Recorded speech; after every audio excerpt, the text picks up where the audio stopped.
आज का video ADO BPSC द्वारा ली जाने वाली परीक्षा के हिंदी विषय से संबंधित है, हिंदी लैंग्वेज से संबंधित है और परीक्षा की दृष्टि से काफ़ी इम्पोर्टेंट है। और टॉपिक्स है BPSC ADO Hindi language VVI question. तो यहाँ पर क्वेश्चन है और इसका ऑप्शन दिया हुआ है, जैसे कि अंग और अह क्या है, स्वर है, व्यंजन है, न स्वर न व्यंजन, कोई नहीं। तो यहाँ पे हम लोग देखते हैं कि अंग और अ जो है न तो स्वर होता है और न तो व्यंजन होता है। ठीक है, ये न तो स्वर होता है न तो व्यंजन होता है। अगला सवाल है कि अनुनासिक वर्णों की संख्या कितनी है। तो अनुनासिक वर्णों की जो संख्या है वो जो है हम लोग को कितनी है, अनुनासिक वर्णों की संख्या 5 होती है। अनुनासिक वर्णों की संख्या 5 है और 5 में कौन कौन है। तो जैसे कि इसका उत्तर है कि अनुनासिक वर्णों की संख्या कौन कौन है। तो जानकारी के लिए बता देते हैं, ये जो है अंग, पांचवा जो आता है अंग है, य है ना, क ख ग घ य है, र है, न है और म है। तो अनुनासिक वर्ण ये 5 होता है। तो इसका ऑप्शन हो गया 5। कटी पतंग होना मुहावरा का अर्थ है बिना उद्देश्य के भटकना, बिना सहारे के होना, अकेला होना, और डी ऑप्शन है सभी। तो इसमें सभी का ही ऑप्शन सही है, क्योंकि सभी का मीनिंग यही होता है।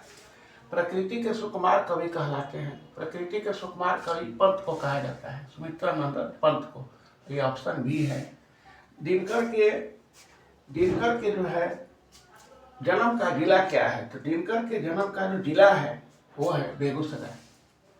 ठीक है, और अगला सवाल आ रहा है कि हिंदी में समास कितने हैं। हिंदी में मुख्य रूप से समास की संख्या 6 है। ये 6 ऑप्शन है। लाभ की इच्छा के लिए एक शब्द होगा। तो लाभ की इच्छा के लिए क्या शब्द होता है।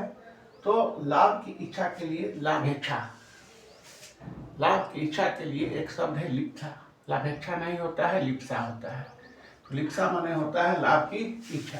तो इस तरह से इम्पोर्टेंट सवाल जो है वो आपके सामने हर चीज का रखा जा रहा है ताकि वो परीक्षा में आए। और अगला सवाल हम लोग का जो है कि हिंदी में उपसर्ग की संख्या है।